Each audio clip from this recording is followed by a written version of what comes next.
Che sits bound on a bench in a crumbling schoolhouse. His leg bleeds. Outside, soldiers argue. Inside, he already knows. This is the end. Feared across 3 continents. But now, no revolution awaits. Only a bullet. His face will become legendary. But the real story, a fatal failure photographed as a warning. His dream died deep in the jungle. Before the beard, before the beret, before the bullets, there was Ernesto. Ernesto Guevara was born in 1928 in Rosario, Argentina, to a middle-class family steeped in liberal and leftist values. He suffered from asthma his entire life, but that didn't stop him from pushing his body to its limits, swimming, hiking, and playing rugby with a relentless will. His mind was just as intense. He devoured books on philosophy, politics, and literature. Marx, Lenin, Freud, Neruda, Sartre. He wasn't just curious, he was hungry for answers. Originally, he pursued medicine, specializing in dermatology, but something always pulled him beyond the clinic. In 1951, at just 23, he set out on a motorcycle journey across South America with his friend Alberto Granado. They called it an adventure, but it became a political awakening. In the Andes, he saw leprosy patients abandoned by the state. In Chile, miners who worked like slaves. In Peru, indigenous people treated as invisible. And in Colombia, violence rooted in inequality. What he saw broke him and shaped him. He began to believe that Latin America's suffering had one root: foreign control, especially from the United States. Imperialism, he concluded, was the real disease. By the time he reached Guatemala and witnessed a CIA-backed coup against a democratically elected government, his path was set. No more medicine, no more observation, only action. In 1955, fate introduced him to Fidel Castro in Mexico City. They spoke for hours. Both men wanted revolution. Both believed in armed struggle. Che joined Fidel's movement not as a doctor, but as a soldier. It wasn't about healing anymore. It was about fighting. And from that moment on, Ernesto Guevara was gone. Che was born. In November 1956, Che Guevara set sail from Mexico with Fidel Castro and 80 others aboard a rickety boat called the Granma. Their destination, Cuba. Their mission, revolution. The landing was a disaster. Swamps, ambushes, and airstrikes decimated their ranks. Only 12 men survived, but among them was Che. The Argentine doctor quickly became something else entirely, a guerrilla commander. In the mountains of the Sierra Maestra, Che earned a reputation for discipline, endurance, and ruthless efficiency. He trained peasants, enforced strict codes, and led ambushes against Batista's forces. He wasn't just patching up wounds, he was ordering executions of traitors and enemies. To some, he became a symbol of courage. To others, of cruelty. But one thing was certain, he got results. By 1959, the impossible had happened. The corrupt dictator Fulgencio Batista fled Cuba. The revolution had triumphed. Fidel Castro became the face of the new regime. But Che Guevara was its soul. He was given powerful roles: head of the National Bank, Minister of Industry. He met with Khrushchev in Moscow, addressed the United Nations, and traveled the world as Cuba's revolutionary ambassador. But Che was never comfortable behind a desk. Bureaucracy bored him. Paperwork felt like defeat. He had no patience for slow reform or political games. Despite his fame, he remained restless. He wanted to export revolution, not manage it. And so, in 1965, without warning or ceremony, Che disappeared. No farewell to the Cuban people, no televised goodbye. He left behind his government post, his uniform, his wife, and 5 children. Because Che Guevara didn't come to Cuba to rule, he came to light fires. And now, he was ready to light another. Che Guevara was more than a fighter. He was a thinker. Behind the rifle and the combat boots was a man obsessed with philosophy, economics, and ideology. To Che, revolution wasn't just about changing who held power. It was about changing the people themselves. He dreamed of forging a new kind of citizen, el hombre nuevo, the new man. Someone who would abandon selfish desires and embrace collective duty. a person who would work not for wages, but for moral satisfaction. In post-revolutionary Cuba, Che pushed to bring that dream to life. As Minister of Industry and later as President of the National Bank, he launched radical reforms. Factories were nationalized, land was redistributed, private businesses were eliminated. He rejected capitalist incentives, believing they corrupted the soul. Instead, he promoted voluntary labor. People were encouraged or expected to work long hours, even on weekends, without pay. Che himself set the example. He spent his Sundays cutting sugar cane or hauling rocks alongside laborers. He believed sacrifice was noble, that hardship was necessary to purify society. But the results were troubling. Without material rewards, productivity declined. Workers became demoralized. Basic goods disappeared from store shelves. Cuba's economy, already fragile, faltered further. Che blamed the failures on lingering capitalist attitudes. He believed people hadn't yet been spiritually transformed. His critics, even within the revolution, said he was out of touch, an idealist imposing philosophy on reality. Fidel Castro, more pragmatic, began leaning toward the Soviet model, one that allowed some material incentives and acknowledged economic limitations. This created quiet tension between the two. Che saw the Soviets as bureaucratic, even hypocritical. He believed socialism had to be pure or it would rot from the inside. To Che, the revolution wasn't a finish line. It was a constant struggle, spiritual and economic. And if the people suffered, that was part of the journey. In his mind, suffering wasn't failure. It was proof of belief. Che wasn't building prosperity. He was building conviction. After the triumph in Cuba, Che Guevara didn't rest. Victory hadn't satisfied him. It had only deepened his hunger. He believed the Cuban Revolution was just the beginning, a spark that could ignite liberation movements across the globe. His next battleground? The heart of Africa, the Congo. In 1965, Che quietly arrived in the newly independent but deeply unstable Democratic Republic of the Congo. The country was reeling from colonial exploitation, internal chaos, and the recent assassination of its first prime minister, Patrice Lumumba, a man Che admired deeply. To Che, the Congo was fertile ground for revolution. The people had been oppressed, the government was corrupt, and there was already a rebellion underway. But when he met the fighters on the ground, reality hit hard. The Congolese guerrillas were poorly trained, undisciplined, and often uninterested in ideology. Many were motivated by tribal loyalty, not global socialism. Leadership was fragmented, communication broke down constantly, supplies were scarce and weapons unreliable. Che had brought a small group of Cuban fighters to support the cause, but even they struggled. He himself fell ill repeatedly. His chronic asthma worsened in the humid jungle. Mosquitoes carried malaria. The language barrier created mistrust.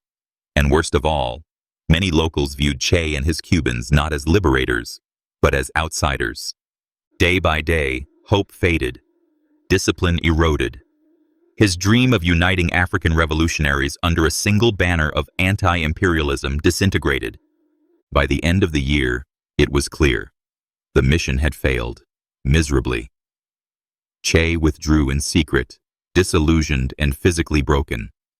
It was his first true defeat. Not a defeat by bullets, but by disorganization, culture clash, and overconfidence. Yet even as he limped away from the Congo, Che's faith in revolution didn't die. If anything, it hardened. To him, failure in Africa wasn't the end. It was a lesson, a brutal, painful reminder that ideology alone wasn't enough. But he wasn't done. Not yet. Another fight was calling, and this time, he would aim closer to home. While Che Guevara was dreaming of global uprisings and jungle warfare, the political winds in Havana were shifting. Cuba, surrounded by hostile powers and in desperate need of resources, was moving closer to the Soviet Union. The USSR offered oil, weapons, food, and international legitimacy. In exchange, it expected one thing: alignment, obedience to its global strategy. But Che Guevara was never one to fall in line. He viewed the Soviets with suspicion. To him, They weren't true revolutionaries anymore. They were bureaucrats in suits, more interested in Cold War power games than in genuine liberation. He saw their intervention in Africa and Asia not as solidarity, but as manipulation. In speeches and writings, he called them out, accusing Moscow of imperialism in disguise, a harsh accusation from a so-called ally. This defiance didn't go unnoticed. Fidel Castro was walking a tightrope. Cuba relied heavily on Soviet support. The island was still under threat from the United States, and the embargo was strangling its economy. The last thing Fidel needed was his second-in-command picking fights with their only lifeline. Behind closed doors, tensions grew. Che wanted to export revolution, anywhere, everywhere, regardless of risk. Fidel wanted to consolidate power and keep Cuba afloat. Che's economic failures and political stubbornness made him increasingly difficult to manage. Some within the government began to see him as a liability. And so, quietly, a decision was made. In 1965, Che disappeared from public life. The official story was that he had gone abroad to fight imperialism, but there was no public farewell, no send-off, no fanfare, just silence. Some historians believe this vanishing wasn't Che's decision alone, but a strategic exile encouraged or even orchestrated by Fidel and his advisors. Better to let the restless revolutionary chase his wars abroad than to let him stir up division at home. In the end, Che's break with the Soviets wasn't just ideological. It was personal. It isolated him from the very revolution he helped create, and it set the stage for the final chapter of his life, a lonely fight in a foreign land with no empire to protect him. In 1966, Che Guevara re-emerged under a new name, Ramon. His beard was gone. His hair was short. He carried false papers and a quiet determination. His destination, Bolivia, a nation he believed was ripe for revolution. Che had a vision. Bolivia would be the epicenter of a continental uprising that would sweep through Latin America like wildfire. The terrain was ideal for guerrilla warfare. Dense jungles, rugged mountains. The peasants were poor and oppressed. The government, fragile and unpopular. On paper, it looked perfect. But Che had misread the landscape, politically, culturally, and strategically. The peasants he counted on didn't join him. Most of them didn't even understand who he was or what he wanted. Many were terrified. Others turned him in. The idea of an international revolutionary leading their struggle felt alien and dangerous. His small guerrilla force, composed of Cubans and a few Bolivian recruits, was plagued by problems. Supplies were low. Medical care was non-existent. Communication with Havana, critical to resupply and support, broke down early, and the enemy, far stronger than expected. The Bolivian army, aided by U.S. Green Berets and CIA operatives, began tracking Che's movements. They trained elite ranger units specifically to hunt him down. Surveillance increased.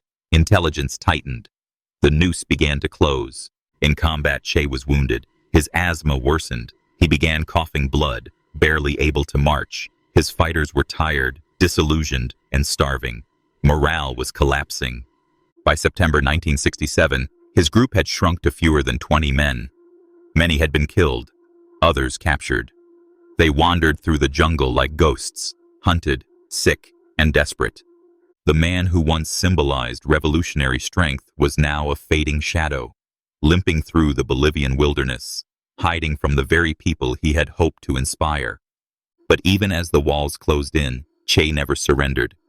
He wrote in his diary, he gave orders, he believed that even in failure, his example would live on. Because to Che Guevara, martyrdom wasn't a tragedy, it was strategy. And as the final battles approached, he seemed to know. Bolivia wouldn't be his victory, it would be his grave. Che Guevara's image today is almost mythic, painted on murals, worn on t-shirts, invoked in protests from Paris to Palestine. To many, he represents purity, rebellion, and moral courage. But the real Che? He wasn't just a symbol, he was a soldier. And like any soldier in a revolution, his hands were not clean.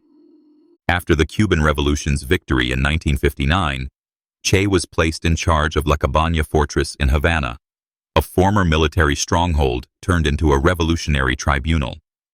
There, hundreds of suspected enemies of the revolution were detained, former Batista officers, police informants, political dissidents, and anyone accused of collaborating with the old regime.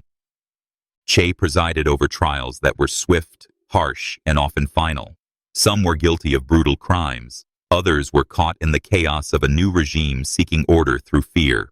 Estimates vary, but between 150 and 500 people were executed under his watch. To Che, this wasn't cruelty, it was necessity. He believed the revolution would rot if it showed weakness. A revolutionary must become a cold killing machine, he once wrote.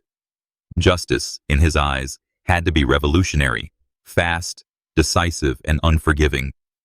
His defenders say he acted within the logic of war, that in any armed conflict, especially one against dictatorship, such actions are tragic but required. They argue that Che lived by his principles and never asked others to do what he wouldn't do himself. But his critics see something darker. They call him a fanatic, a man who romanticized violence, a killer in a beret, masked by idealism. This duality defines Che's legacy. He was both a romantic and a realist, a healer who embraced death, a doctor who chose the gun over the scalpel. In life, he was impossible to categorize, too idealistic for pragmatists, too violent for pacifists. But in death, something strange happened. He became easier to love, easier to forgive, easier to mythologize. The flaws blurred, the blood washed away in memory, because dead heroes can't contradict you. And symbols, unlike men, don't make mistakes. By October 1967, Che Guevara's revolutionary dream was collapsing. His fighters were scattered. His body was weakened by asthma, hunger, and fatigue. The Bolivian army, trained and supported by the CIA, was closing in. On October 8th, deep in the jungle of the Uro ravine, Che and his last few comrades were ambushed. A firefight erupted. Che tried to flee but was shot in the leg. Bleeding and unable to run, he surrendered. His rifle jammed. His pistol had no bullets. His revolution, in that moment, was over. He was taken to the nearby village of La Higuera, a remote place with dirt roads, scattered homes, and one small schoolhouse. There, he was locked in a bare classroom with dirt floors and wooden walls. His hands were tied. His captors, Bolivian soldiers, stood guard nervously. For 24 hours, Che waited. He was wounded, exhausted, but composed. He spoke with defiance. He asked for no pity. When a soldier mocked him, Che reportedly replied, "Don't shoot. I'm Che Guevara, and I'm worth more to you alive than dead." But his fate had already been decided. The Bolivian authorities, under pressure from the CIA, feared a public trial. They feared he would use the courtroom as a stage, as Fidel once had, to inspire others. On the morning of October 9th, a young Bolivian sergeant named Mario Terán was chosen to carry out the execution. He hesitated. Che looked him in the eye and said, "I know you've come to kill me. Shoot, coward. You are only going to kill a man." Terán fired several times. Che was hit in the arms, legs, and finally the chest. No blindfold. No last words beyond that challenge. No trial, no spectacle, just blood in the dust.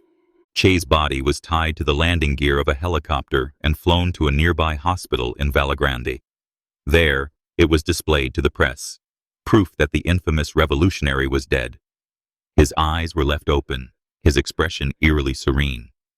But in killing the man, they awakened the myth, because Che Guevara didn't need a grave to live on.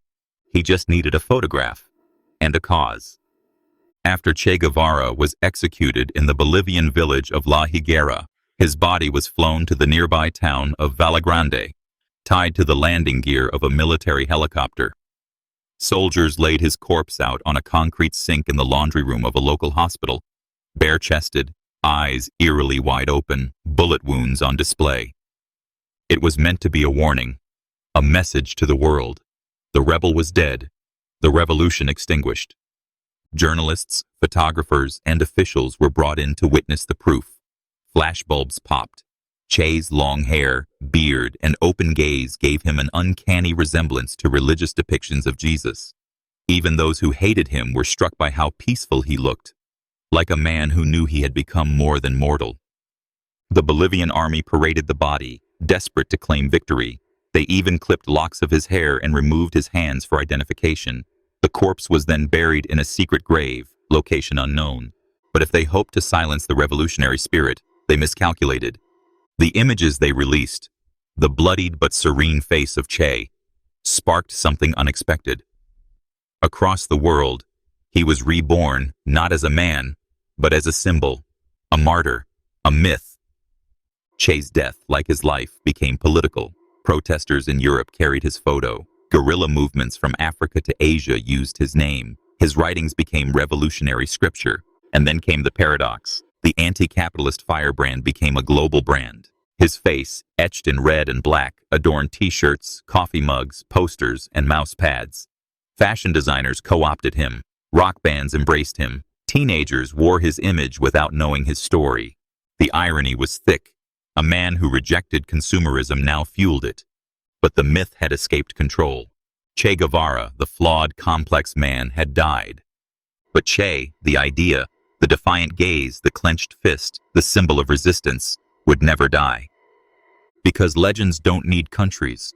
They don't need borders. They only need belief. And in Valle Grande, as the blood dried on the concrete floor, a legend was born. So who was Che Guevara? A freedom fighter? A fanatic? A hero with blood on his hands?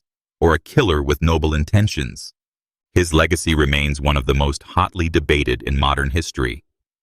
To millions, he is a saint of the oppressed, a symbol of courage in the face of empire, a man who abandoned comfort, privilege, and power to fight, first in Cuba, then in the Congo, and finally in Bolivia, not for personal gain, but for a global vision of justice. They see him as a true believer, someone who lived what he preached, who refused to compromise, even when it meant certain death. In a world of political cynicism, Che was pure, relentless, disciplined, self-sacrificing. But to others, he was something darker, a dangerous ideologue who believed so deeply in his own righteousness that he justified executions without trial, who ran Cuban prisons where enemies of the revolution, real or suspected, were lined up and shot, who rejected political negotiation in favor of the gun, even when the cost was civilian lives and national instability. These critics don't see a martyr. They see a zealot, a man whose uncompromising vision left no room for dissent or mercy. His defenders argue he had to be ruthless, that in revolution there is no middle ground. His detractors counter that blind idealism can be just as destructive as tyranny. In truth, Che Guevara was both. He was deeply principled and deeply flawed, brave and brutal, compassionate and cold. He believed in action over rhetoric, in doing rather than discussing. He didn't wait for change. He chased it into the jungle, across continents, until it killed him. His legacy is not clean. It is not simple, but it is powerful. Che Guevara became more than a man. He became a mirror. Some see justice, others see violence. Some see a savior, others a warning. And maybe that's the point. Legends don't answer questions. They force us to ask them. Che Guevara didn't die in glory. He didn't fall on a battlefield surrounded by comrades, with banners waving and songs in the air. He died in silence, in a filthy schoolhouse, in a forgotten Bolivian village, wounded, captured, and alone, betrayed by the very peasants he hoped to liberate. There were no speeches, no final rallying cry, just a soldier with a trembling hand and orders to end him. But in that muddy hut, something strange happened. They killed the man and gave birth to the myth. Che's body was buried in secret, but his image rose from the jungle floor, not as flesh and blood, but as symbol, as memory, as fire. Because symbols don't rot, legends don't bleed. They outlive the bullets, they outlive the politics. They become whatever people need them to be. To some, he remains a beacon of defiance. To others, a cautionary tale of idealism gone too far. But one thing is certain, the revolutionary died. But the icon never did. And in every protest, every rebellion, every whispered dream of justice, Che still stands, watching,